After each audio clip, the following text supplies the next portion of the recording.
Hello. We're having a conversation because we just talk about Danmachi in our real lives, and it's kind of debilitating to our futures. Yeah. But anyway, it makes making videos easier, I guess. Yeah. So today, it's the long anticipated, long overdue, and probably out a little bit later than it should have been. Summary video on the Freya Familia side story. So this book really, I think it's fair to say, it blew us away as far as being the best side story book that we've gone through so far. We got many questions were answered, more were left unanswered, but we have a lot better perspective on Freya and their Familia. And today we're going to go over the summary, but we'll also have other videos talking about both speculation and spoilers about what happened in general doing the novel. Yeah, because this one I think is probably, out of all the other Danmachi related stuff outside the main series, is like the one that is most deserving of a rating, just because I think it adds so much to like the canon possibilities of the main series. But I guess we can start off by just talking about what this book is about, right? So like the back of it is a little bit more I guess insightful than reading the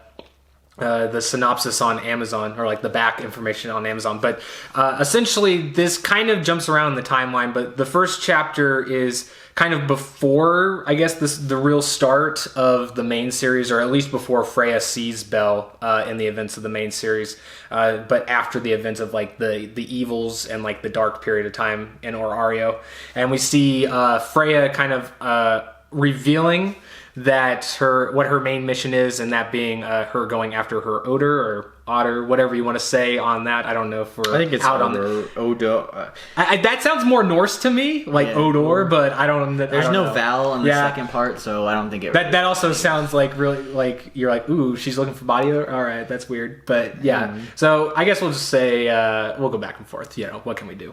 But yeah, so and that I guess in mythology and like also just explained in this universe is kind of like her like destined companion, or like the one she's supposed to be with.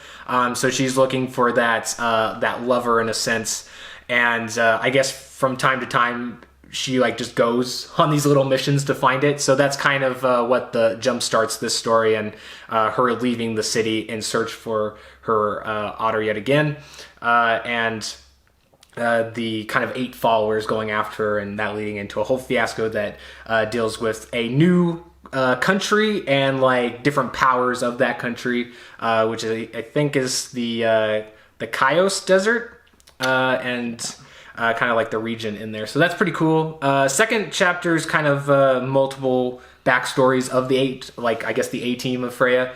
So you get not only completely new introductions of like the characters outside of like ones that we've known of in the main series, like Otter and Alan, but you get to see the rest of them, as well as maybe some like other characters that have kind of popped up here and there. I guess technically that's the third chapter, because the second chapter is all Otter's backstory and kind of like how he became the strongest.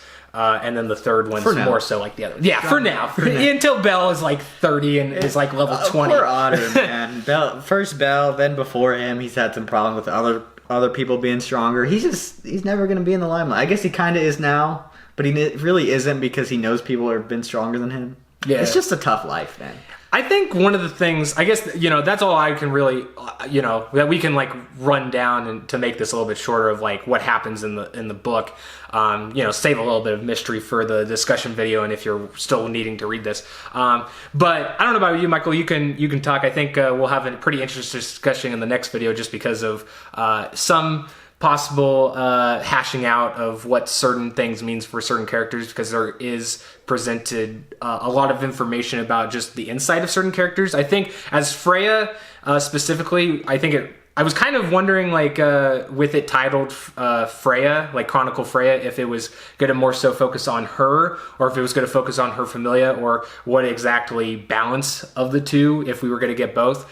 And I think they did a good job balancing both. I think there was enough information revealed that it makes me more intrigued and also just hyped to see more of them in the main series. I think it opens up to the possibilities of speculation and what these characters interacting with Belle and the Hestia Familia will mean for the future. But I think it also doesn't reveal everything. It does leave definitely some surprises that for the main series to reveal, or just like some things to speculate on. Like, we don't really get to see a lot of the magic, or like how the extent to one's magic is for some of the characters. So I think that's one of the ways that it makes it a little bit more intriguing.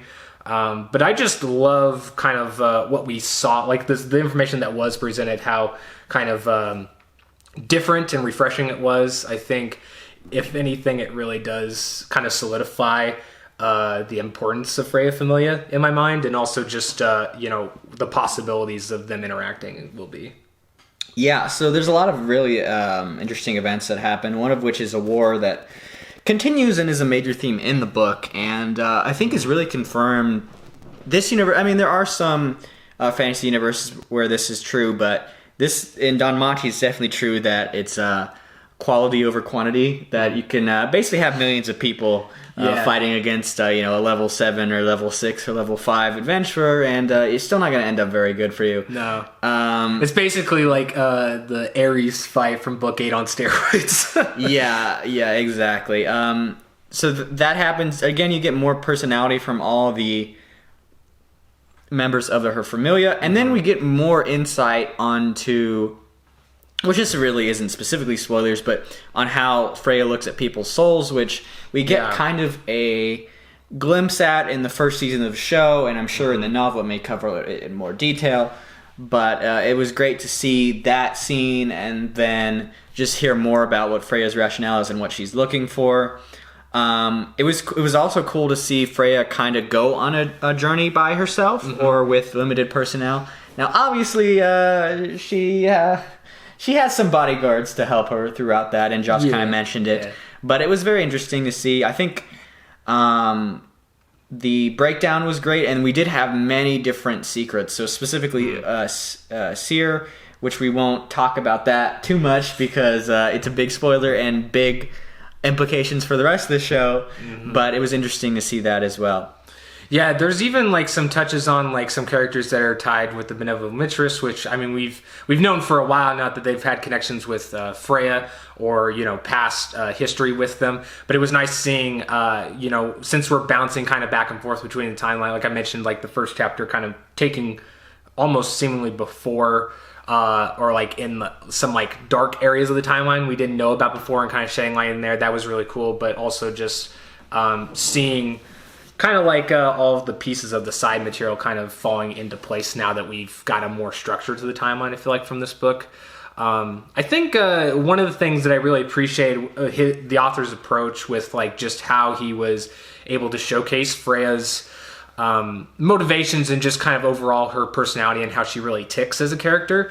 And that's more so done through almost a story that has Belle, or like a Belle-like character, at least in Freya's eyes. But, seeing like a possible example of what her interaction with Belle could be, but just through the extension of a different character. So I thought that was really well done, because not only can we kind of draw parallels to this character, to Belle, and what that might mean with his connection to Freya, but also having a story that, can set up some new characters, set up some new world building, and provide an own little story with its own little closure, having a beginning, middle, and end to it as well.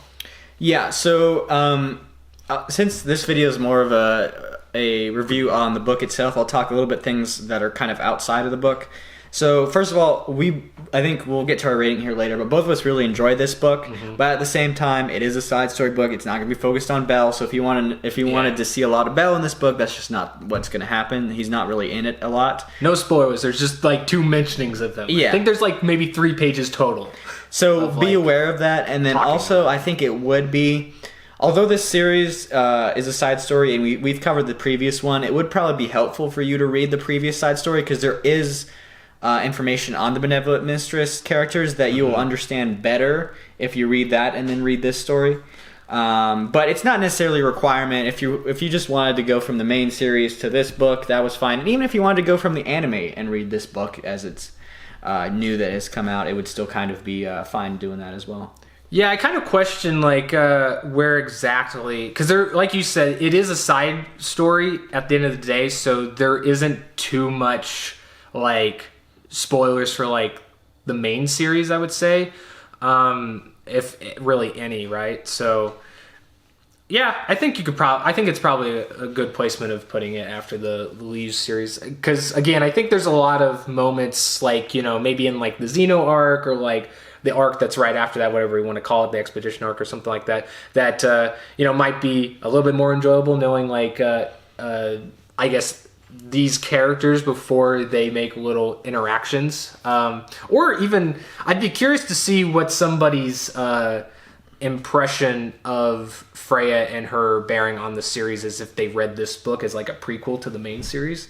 Because in a lot of ways, a lot of the material does take place further in the timeline, but yeah, they're always kind of presented as rich jerks in the show or in the books in some ways. So because she's all, you know, it always like cut to the scene of her drinking wine in like the top floor of the Babel or whatever. So it was interesting. It was great that we got more context for these characters and kind of understood their motivation. And like Josh, I don't know if he said it in this video, but just before we're talking about how Freya is probably one of the most complicated and nuanced characters that the author has written so far in the series. So it was really great to see different sides of her character through this novel. I also love the complexities that they kind of bring forth in the rest of her like Elite Eight. Like I said, you know, really the only ones we've seen before. I mean, we've seen the rest of these like high level like A team of Freya pop up, like I think on like the Pleasure Quarters arc and stuff like that, but we never, I don't think we even got like their names. I think they were just like described by like their race and like the equipment they were carrying and everything like that. So really the only ones we've really seen was like Otter and Alan. And even then, like I think they add a lot to them too. But I think it was nice seeing the other ones kind of introduced, but in a way, in like in a non-traditional way. But you know, kind of mainly seeing how they interact with the Familia and kind of how they interact with Freya too.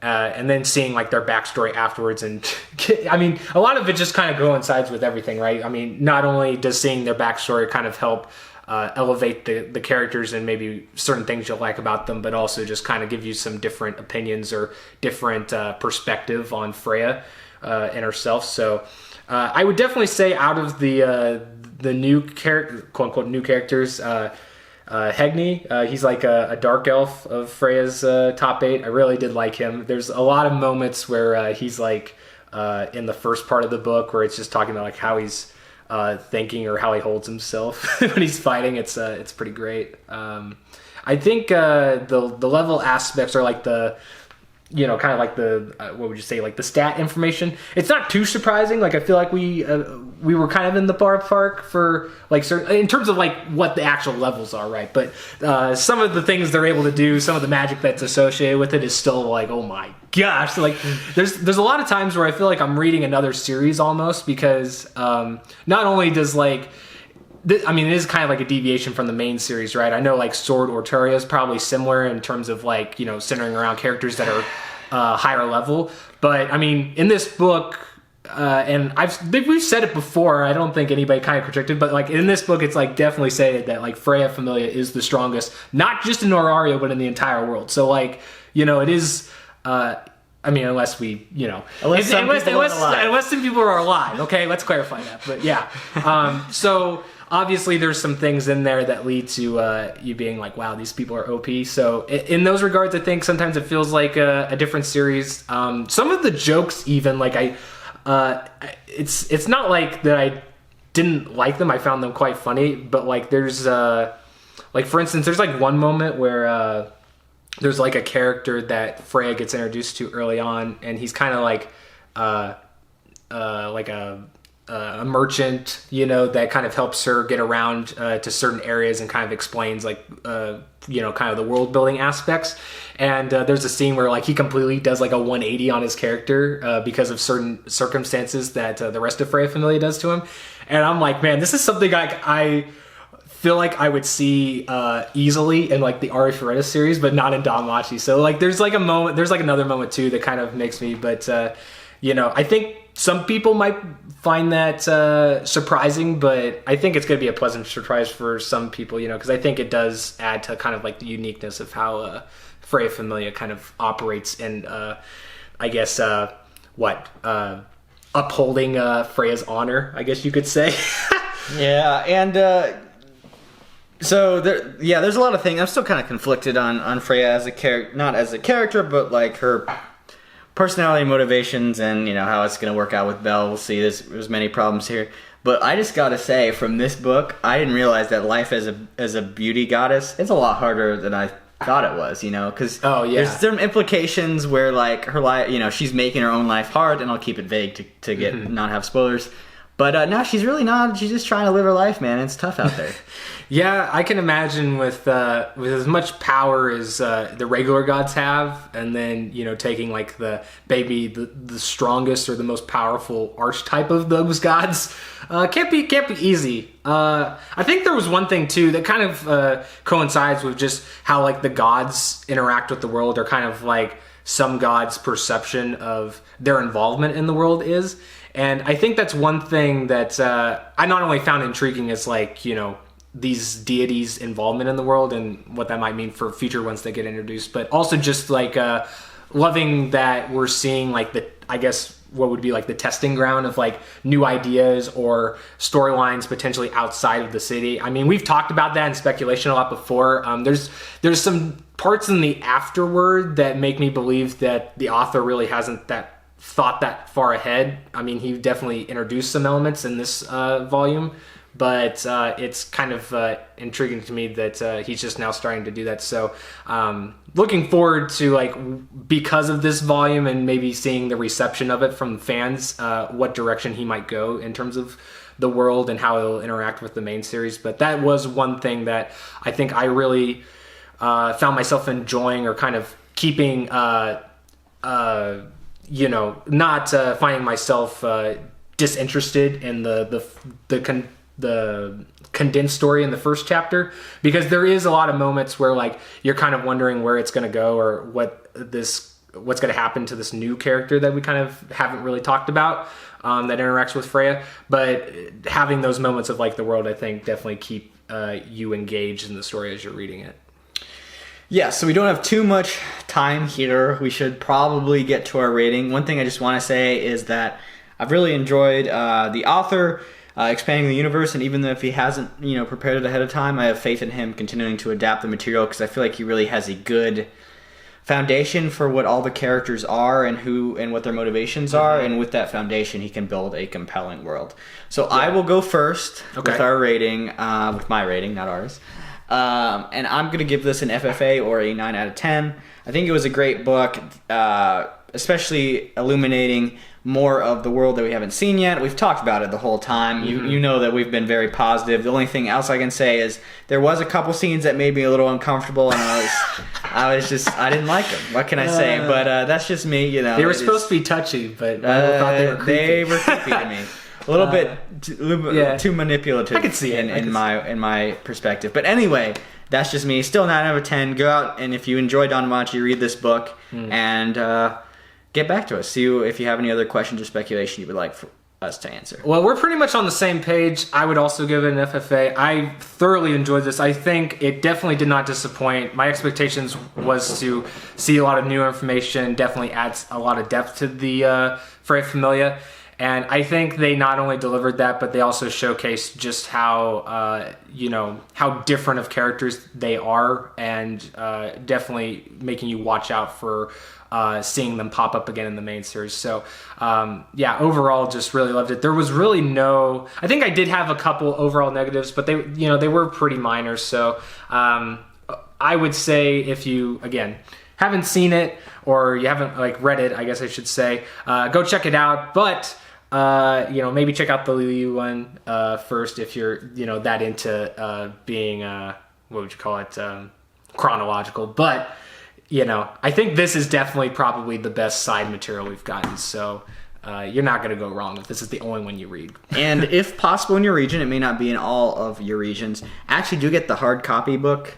of it. I guess like which we don't have because it's at my house and I'm forever ashamed of this. But the art's really nice, both on the front and back, and then it's just it's a great size that you can keep it in a collection and keep it nice. So. Yeah, they got a couple of pinup, I guess, pictures for the front. I think Danmachi is like one of the only light novels I have that actually inserts stuff like that, and it's really cool. I like kind of like the accordion page that kind of pops up. There's a really cool one showcasing all of the 8 and then Freya on the other side. So it's definitely worth picking up in physical if you're gonna read it one way or the other for sure. Well, we're out of time, so I guess stay tuned for our other episodes. We're gonna have an episode by episode out either before and then after this, obviously, because it's every week. We're going to have more speculation videos, and put your questions here. We may have a rapid fire, and the volume 15 has been delayed, so we're going to make more content about speculation in regards to that, and also this series in the future. So stay tuned for that, because it's a coming. And we also have some other stuff in the works too. I'm trying to edit them, so I'll keep quiet about it, but expect it here or there. All right, well, with that, we're out of time, and later, addicts. All right, see ya.